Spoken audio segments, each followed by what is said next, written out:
काल डॉक्टर्स डेच्या दिवशी आम्हाला एक न्यूज मिळाली, की एम-एम-सीमध्ये सी-सी-एम-पी अधिकृत बी-एच-एम-एस व्यावसायिकांना सेपरेट नोंदवहीमध्ये त्यांचं रजिस्ट्रेशन करण्याची परमिशन मिळाली. पण यामुळे आय-एम-एमध्ये अत्यंत खळबळजनक अशी परिस्थिती निर्माण झाली आहे. त्यांनी एक लेटर पाठवलंय, त्याच्यामध्ये त्यांनी मुख्यमंत्री आणि अजून 5 लोकांना म्हणजे सी-सीमध्ये ठेवून आणि त्यांनी लिहिलंय, की ते मोर्चापर्यंत जाणार, की हे झालं नाही किंवा यांनी इंटरव्ह्यू नाही केलं, तर ते मोर्चा करतील किंवा दवाखाने बंद ठेवतील किंवा हे. तुम्ही मला सांगा, जे ॲलोपॅथिक डॉक्टर माझे व्हिडिओ बघत आहेत, त्यांनी सांगा हे कितपत तुम्हाला शोभतंय? त्याच्यामध्ये तुम्ही मेन्शन केलेलं आहे, की 6 महिन्याचा सी-सी-एम-पी तो 6 महिन्याचा नाहीये. तो 1 वर्षाचा पूर्ण ॲलोपॅथीचा कोर्स आहे, ज्याच्यामध्ये आम्हाला फार्माकॉलॉजी पण शिकवलं गेलेलं आहे, अलाइड सब्जेक्ट पण शिकवले गेलेले आहेत आणि ज्या प्रकारे एम-बी-बी-एसचा अभ्यासक्रम असतो ना, त्या प्रकारेच आमच्या परीक्षा आणि ॲडमिशन्स प्रोसेस तशीच केली आहे. आम्ही दवाखाने बंद करून, कॉलेज अटेंड करून हा कोर्स केलेला आहे. आणि दुसरी गोष्ट म्हणजे प्रत्येक पॅथीच्या लिमिटेशन्स आहेत. मी जरी आज केमोथेरपीचे ड्रग्ज वाचले आहेत, पण मी माझ्या दवाखान्यात ते देऊ नाही शकत आहे. आणि दुसरी सर्दी, खोकला, ताप, जुलाब यासाठी तर पेशंट कधीच हॉस्पिटल गाठत नसतो. सगळ्यात पहिले तो मेडिकल स्टोअरला जाईल, नंतर तो जीपीकडे येईल. तिकडे ट्रीटमेंट नाही झाली, तेव्हा आम्ही सांगणार, की "बाबा काहीतरी सीरियस आहे, तर you can go to hospital." ही एक मेन बेसिक गोष्ट आहे. तुम्ही भांडणं करून आपल्याच पॅथीच्या डॉक्टर किंवा आपल्या मेडिकल फील्डच्या लोकांच्या विरोधात तुम्ही रस्त्यावर उतरून काय साध्य करून घेणार आहात? त्यात काही सेन्स बनत नाही. Better we should collaborate. आपण एक हेल्थ केअर सिस्टम चांगली बनवू शकतो एकत्र काम करून. दुसरी गोष्ट पेरिफेरीमध्ये कोणीही जास्त एम-बी-बी-एस डॉक्टर्स किंवा आय-एम-एचे लोकं नाहीयेत. तिकडे 5 किलोमीटरच्या एरियामध्ये एकच डॉक्टर आहे. त्याच्याकडे ही डिग्री आहे, नाही आहे माहीत नाही. जर बी-एच-एम-एस डॉक्टर वेल क्वालिफाईड होऊन आता सरकारने हा कोर्स याच्यासाठीच दिलाय, की जर तुम्ही करता आहात, तर ते क्वालिफिकेशन घ्या आणि करा.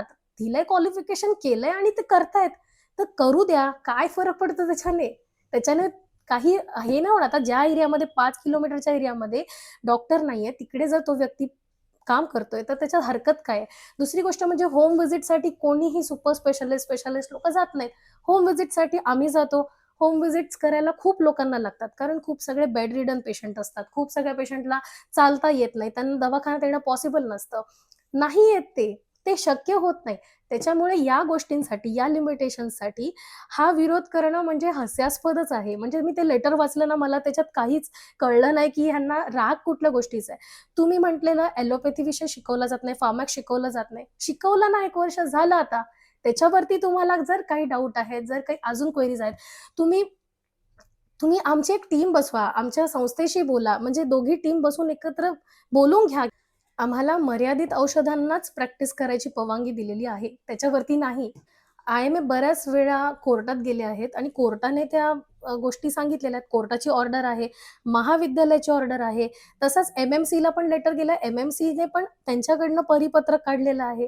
फक्त आय-एम-एला प्रॉब्लेम आहे. लोकांनाही प्रॉब्लेम नाहीये, डॉक्टरांनाही प्रॉब्लेम नाहीये, महाविद्यालयाला प्रॉब्लेम नाहीये, कोर्टाला प्रॉब्लेम नाहीये. फक्त आय-एम-एला प्रॉब्लेम आहे. तर जर तुमची एखाद्या पॅथीच्या डॉक्टरांमुळे जर तुमची ॲलोपॅथी डेंजरमध्ये येत असेल, तर ही गोष्ट खूप हास्यास्पद आहे ॲज पर मी. कारण मला नाही वाटत की याचा काही मोर्चा-बिर्चा करण्याचा सेन्स बनतो आणि इन केस जर तुम्ही मोर्चा काढलात, तर तुम्हाला विचारतील येऊन की तुम्ही मोर्चा का काढलाय? तर तुम्ही काय सांगणार? तुमच्याच मेडिकल फील्डच्या एका वर्गासाठी तुम्ही मोर्चा काढला, कारण त्यांनी प्रॅक्टिस करू नये असं तुम्हाला वाटतं. नॉन मेडिको आणि समाज या गोष्टीबद्दल काय विचार करेल याचाही विचार करा. असं काही करायचा तुम्ही जर प्लॅन वगैरे करत असाल, तर या गोष्टीचा नक्की विचार करा असं मला वाटतं.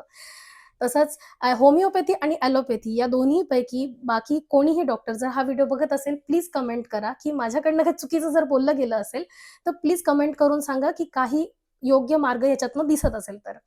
Thank so much.